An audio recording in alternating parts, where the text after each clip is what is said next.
Greetings, ladies and gentlemen, and welcome to another episode of the Waterford Positivity Podcast in collaboration with the YSLC Podcast Episode 3. Once again, I'm your host, Milan, from the Youth Service and Leadership Council and Waterford Clubber, and today I'll be joined by... Hello everyone, I'm Mokgadi. I'm joining Milan today, and we are Waterford Students Positive Podcast Cast Group. Alright, so today we'll be talking about projects that the students in Waterford have done and their impact on the Waterford community, on the local community, and also some international projects. So, if you don't mind, Mokgadi, can I please start first?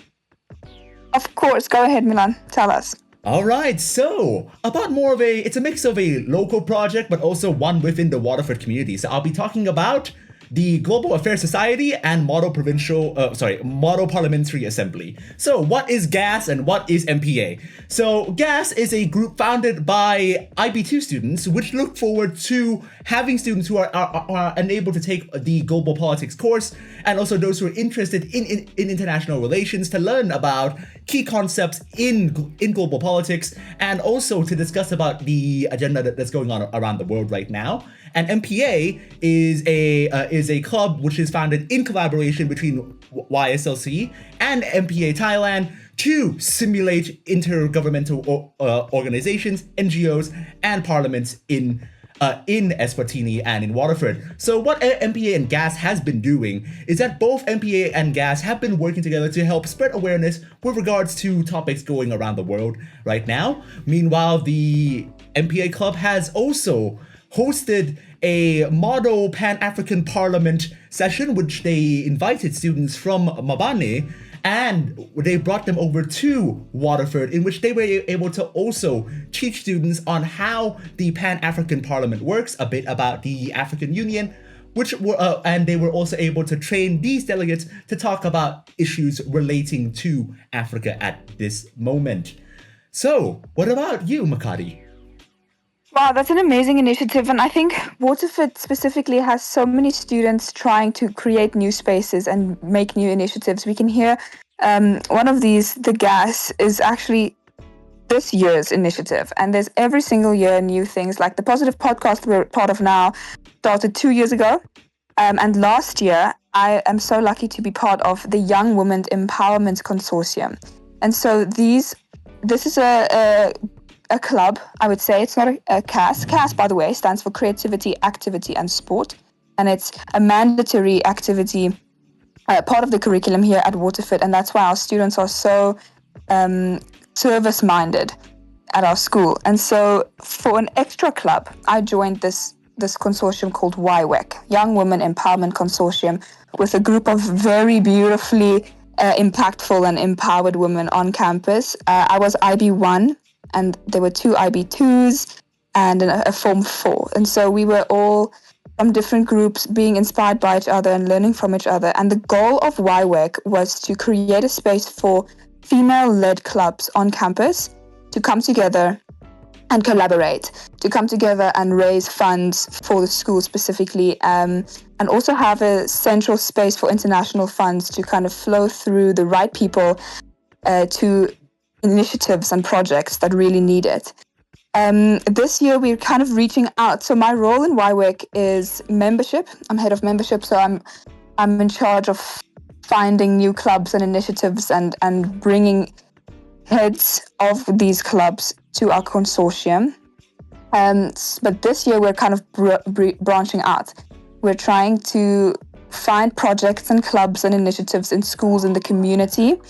And so our goal is to empower females in Eswatini, and not only in Waterford, because we're lucky and privileged enough in the school to have the tools to be empowered as we walk into the campus. But there are so many students and women in the community that don't have these opportunities. And so it's kind of our responsibility to be able to use our privilege to give to the rest of the community around us. And so YWEC has been doing launch days, weekends, seminars, speech days, workshops, everything you can think of we are trying to do women-oriented empowerment sessions. And so last year we had workshops. All the clubs on campus were so excited and eager to take part. We had public speaking, teaching women how to speak publicly and be empowered confidently. We had the film club, we had the refugee club, we had CAS groups, we had every single student on this campus with an idea together in one space. And that's what YWEC is trying to get for the whole community and the Eswatini area. And that is what we're going to try and expand on in this coming year. We're trying to spark initiative and empower females in our area. And so that is YWEC in a nutshell. Obviously, there's way more, but we're excited to get going. Next up, we have two guests with us. We have Rebekka and Emilie. Would you guys want to introduce yourselves and tell us a little bit about what you do on campus? Hello, we're happy to be here. I'm Rebekka. And I'm Emilie. And we did our CAS project here in Waterford and Eswatini. And our CAS project was called ICSS, which stands for Internationally Connected Swazi Schools. Yeah. So, Okay, awesome. Oh, Tell us a little bit about. Okay, first tell us about what you guys do, and then right after that, you guys tell us why. What and why? What's the motivation? So last year when we created our CAS project, the initial idea was to link the schools in Eswatini with schools overseas, like in Belgium or Germany, which are our respective countries. And we wanted to do that because when we think of schools in Eswatini, we don't know what they look like. We don't know what the culture is like in the school. And the same for here in the schools in Eswatini. The students don't know what schools overseas look like. And so we thought of linking the schools overseas to create cultural exchange and understanding of those cultural differences. And it also was interesting for us to actually visit the schools and get in contact with the students, and that was really exciting. But then our project changed a little bit. So when we came to our first school, Sikopasini High School, we noticed that they have problems in paying the exam fees. So there are some students who have problems with that. And then we had the idea that we're going to raise money for those students so that they can write the exams and get their diploma, and afterwards can go to another school or get actually a job. And that's why we thought it's very important. And also, for the question why, I think we were thinking about what impact it actually can have and how the student can be impacted by this. And it allows them like not only to get like we giving money to somewhere and that's doing something. No, it has like an lasting impact on them, because to that they can have like their diploma, to that they can graduate. So we thought that's maybe also a good reason to fundraise, and a sustainable reason to fundraise. So that's why we came up with the idea that we're going to fundraise, and then we wanted to still connect them to like other schools, so we can like get funds from other schools. However, this was not working out really well, so we decided to change our project a little bit. And then we did an online fundraising, which worked really well. Yeah. I see. That's amazing. So, are you guys looking to continue your project today, and how? Yes. So our CAS project was last year, 2024, and this year, 2025, we created a club from that project. And it's still called ICSS, and we are hoping that with more people, we'll be able to reach more schools and more students and do fundraising through activities, maybe a hike next term, rather than just fundraising on the social media. Also we raising more awareness about the issue of exam fees, and other students here from Waterford can join us and also have a local impact in the community in Eswatini. Yeah. So to the listeners, a CAS project is basically part of the curriculum for our school. Obviously, creative, active, and service. we need to create some sort of initiative or project and implement that in our first year of IB. And so this is when they refer to CAS project, that's what they were referring to. And it's amazing to hear that you guys want to continue with this. Do you guys have any not statistics, but some sort of like quantitative, tangible result? How many students have you actually been able to help, or how many schools have appreciated your help? What has your impact been so far? So last year with the fundraising, we fundraised $422, which was enough money to help 2 students. When we started the fundraising, we only expected money for 1 student, but fortunately, people were really generous, and we were able to help 2 of them. That's amazing. Schools, Indeed. yeah. Concerning the schools, we visited Sipo Ngosini High School, where the 2 students we helped were studying. And we also visited St. John Bosco Primary School. We received football kits from a friend of mine. I will bring them here next term, and we will visit the school and give it to the principal.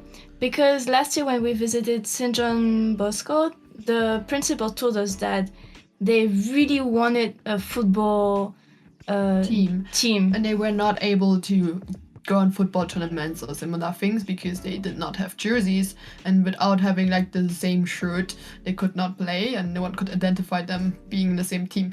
So that's why this is really crucial also for the kids to do sports, and that also has a lasting impact and is not something which is only done once and then you go away again and it has no impact. Yeah. Indeed. The continuity of it, that's Yes. important. Indeed, it is. That's Quite important. Yeah.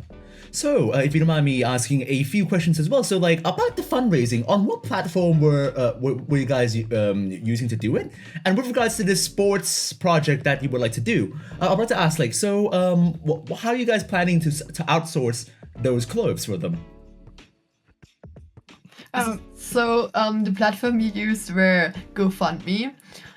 It's a really accessible platform. It's really famous for like whatever fundraising activities and projects. So that was just really easy and also accessible for other people. And the funds came actually from everywhere. They came from Europe, from North America. Like they came from a lot of different countries. So that was really interesting. So the sport jerseys. Can you repeat the question concerning the sport jerseys? I think the last Sure. question was where will you find the jerseys? Like, are you guys collaborating with manufacturers? But I think also Emilie did mention it was a donation, right, from a friend. Yeah. So Awesome. Thanks to the relation, like because we reached like more than 20 people, I think, during the fundraising on the GoFundMe platform. One of my neighbors heard of our project and he asked me if we needed anything like donations or stuff like this. And I told him that we visited the primary school and that they asked us for football jerseys. And he is working for a local sports wear brand in Belgium. And he managed to get a whole team set of football jerseys that he accepted to donate to our club. Oh, that's amazing. And how about for our international viewers, especially those who are here from YSLC, what would you like to tell them?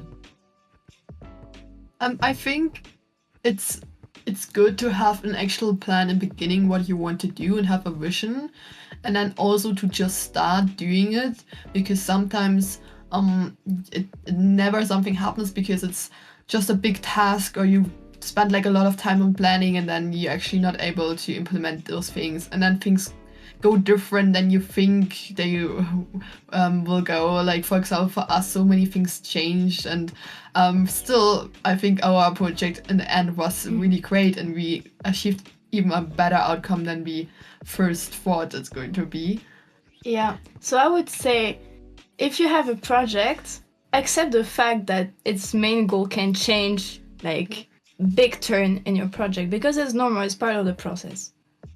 I see. And that's amazing. Oh, and I'm glad to hear that you guys were able to do that as well. I mean, even us here in YSLC, we've had our own fair shares of downturns, but also like we were able to still conduct our international projects and expand as well. And certainly we do look forward to collaborating with you guys more as well in the future. And it is also amazing to hear that we have students from Waterford who are able to do so many different projects and work together on through so many different ways to serve the community while also encouraging student leadership within not just the Waterford community, but also those within the country of Eswatini and abroad as well.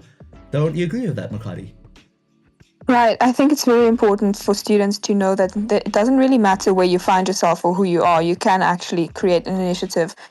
If you see something like the way your project evolved, Rebekka and Emilie, it started like this and it ended in such a beautiful way because you guys saw a gap and you guys acted upon that gap. And so it's a beautiful inspiration for people who think someone else will do it. No, they won't. You guys have to do it. And you guys did, and it's actually creating a big impact. And I think that can be very inspirational to anyone else who sees a gap and wants to take initiative, because it's important. And I think it's amazing that you guys are doing it. And thank you so much for sharing. I think we're coming to an end, right?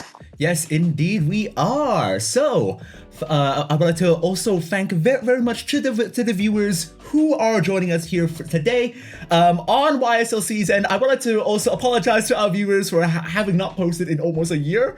But I hope that you guys are liking this collaboration between us and the Positivity Podcast. I'd like to also thank my co-host Mokgadi for joining us today, and of course our guests Rebekka and Emilie from ICSS, who are able to present their amazing project and also deliver their words of encouragement. All right, I suppose that will wrap it up for today. And I suppose we'll see you guys later. Thank you so much. Thank you. Thank you.